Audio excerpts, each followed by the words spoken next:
أعوذ بالله من الشيطان الرجيم. بسم الله الرحمن الرحيم. وأقسموا بالله جهد أيمانهم لئن جاءهم نذير ليكونن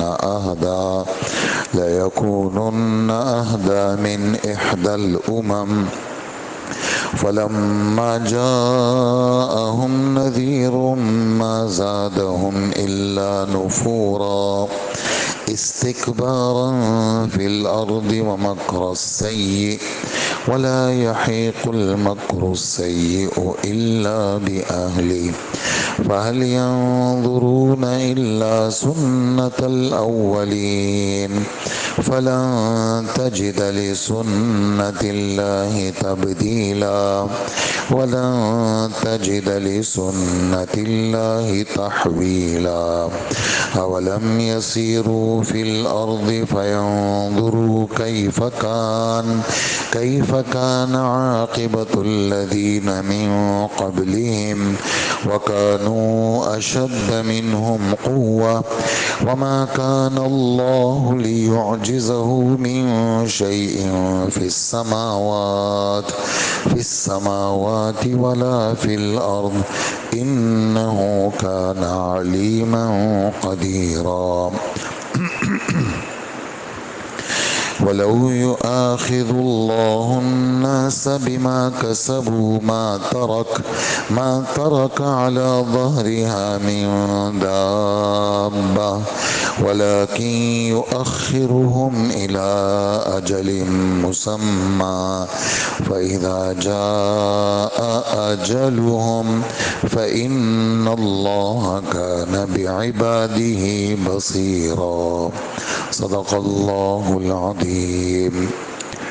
یہ 4 آیتیں آپ حضرات نے سنی، آیت نمبر 42 سے 45 تک، اور اس پر سورہ فاطر ختم ہو گئی اور 22ویں پارے کے 17 رکوع مکمل ہوئے.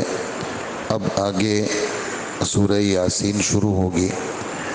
ان 4 آیتوں کا جو پڑھی اس لیے گئی ہیں، بڑی آیتیں ہیں لیکن مضمون بالکل آسان ہے اور بار بار آ بھی چکا ہے.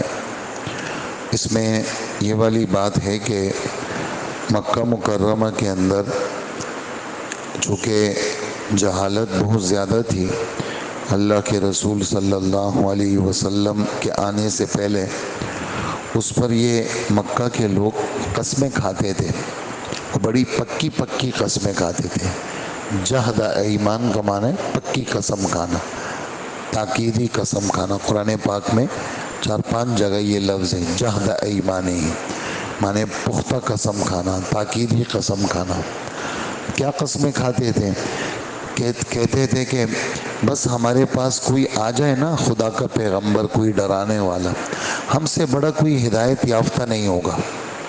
ساری دنیا کے اندر سب سے بڑا ہدایت یافتہ لوگ ہم ہوں گے. لیکن یہی حال، یہ تو جاہل تھے، ان کو تو پتہ نہیں تھا.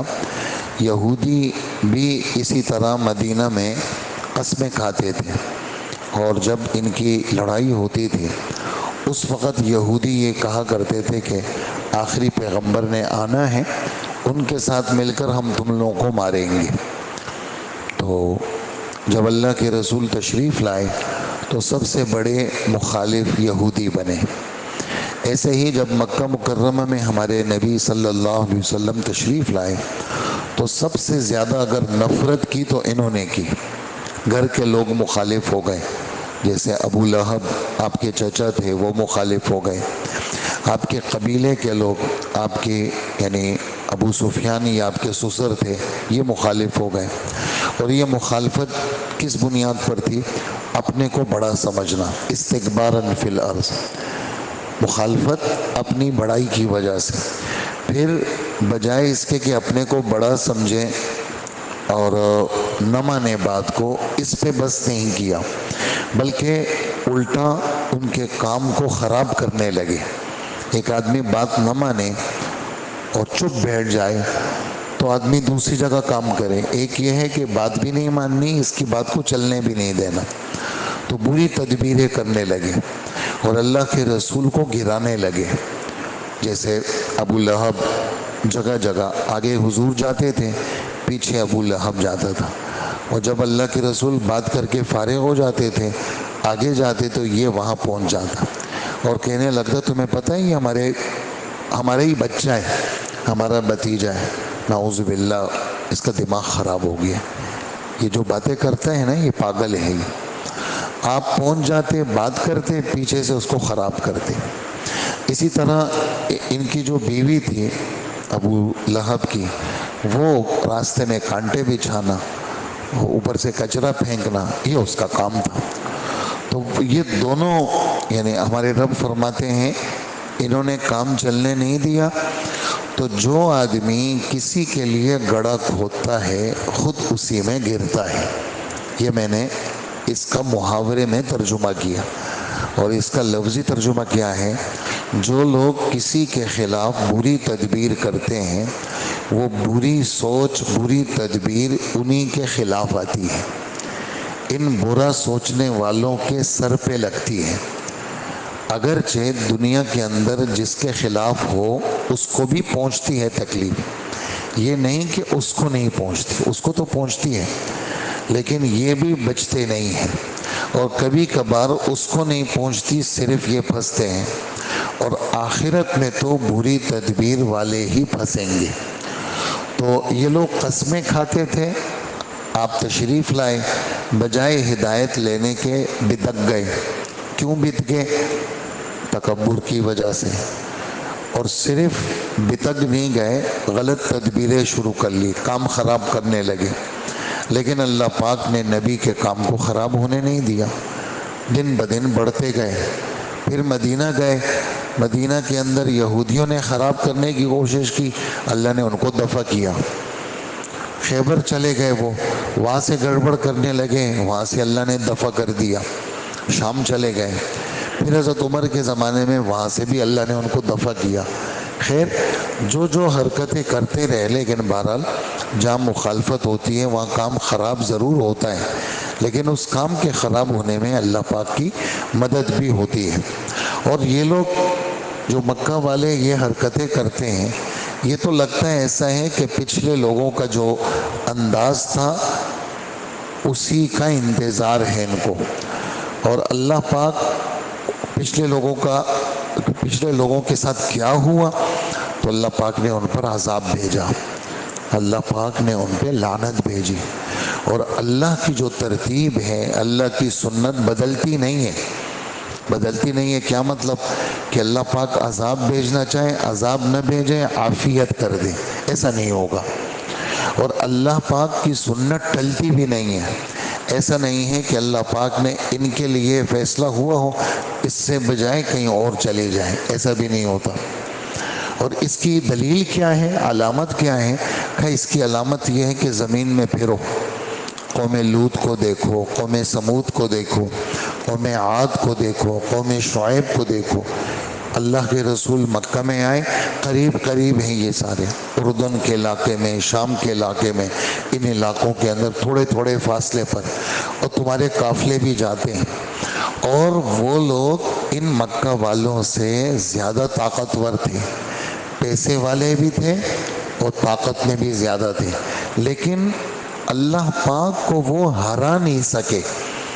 نہ زمین میں اللہ کو کوئی ہرا سکتا ہے اور نہ آسمان میں اللہ کو ہرا سکتا ہے.